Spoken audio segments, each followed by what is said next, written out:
கடகராசி ஆயில்ய நட்சத்திரம் அப்படின்னு வரும்போது உங்களுக்கு பிறக்கும்போது புதன் மாதத்துல பிறந்திருப்பீங்க.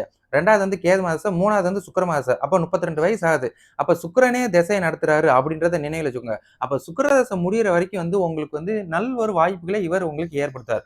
ஆனா உங்கள இண்டிவிஜுவலா செயல்படுறதுக்குரிய விஷயத்த ஏற்படுத்துறார். அப்ப உங்களுக்கு ஒரு கன்ஃப்யூஷன் வந்துருச்சு. பிசினஸ் பண்ணலாமா? இல்லாட்டினா வேலைக்கே போலாமா? அப்படின்ற ஒரு கூற்று உங்களுக்கு வந்துகிட்டே இருக்குது. சோ அது காரணம் கடந்த 5 வருஷங்கள்ல உங்களுக்கு சில முரண்பாடுகள் நடந்திருக்கலாம். சோ அதனால நீங்க வேலைக்கு போயிருக்கலாம். ஆனா அந்த வேலை இடங்கள்ல நெறைய எக்ஸ்பீரியன்ஸ நீங்க கண்டிப்பா லேர்ன் பண்ணியிருப்பீங்க.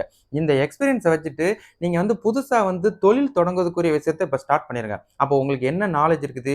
எதுல ஐடியாஸ் இருக்குது? இந்த மார்க்கெட்ல எதுல நீங்க உங்களோட நாலேட்ஜ் கேதர் பண்ணீங்களோ, அத கண்டிப்பா நீங்க ஃபீல்ட் ஒர்க் பண்ணுங்க.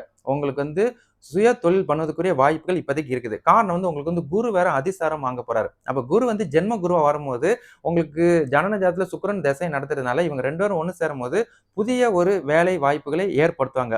அத கரெக்ட்டா பயன்படுத்திக்கோங்க. இந்த வருஷத்த கரெக்ட்டா பயன்படுத்திக்கோங்க. இன்னையிலிருந்து டிசம்பர் வரைக்கும் உங்களுக்கு ஒரு வாய்ப்பு. நீங்க அதுக்குரிய ஸ்கோர்லாம் பண்ணுங்க. எல்லாம் சக்சஸ் ஆயிருச்சுன்னா, 2026 உங்க வருஷம் தான். அத அப்படியே மெயின்டெயின் பண்ணிட்டே போயிரலாம். சோ அது ஏன் சொல்றேன்னா, பிசினஸ் பண்ணுவதற்குரிய வாய்ப்புகள் உங்களுக்கு இருக்குது. அத கரெக்ட்டா புரோசீட் பண்ணுங்க. அமைஞ்சிருச்சுன்னா, நீங்களும் ஒரு தொழில் அதிபர் தான் அப்படின்றத உங்களுக்கு ஞாபகப்படுத்திக்கிறேன். சரிங்களா?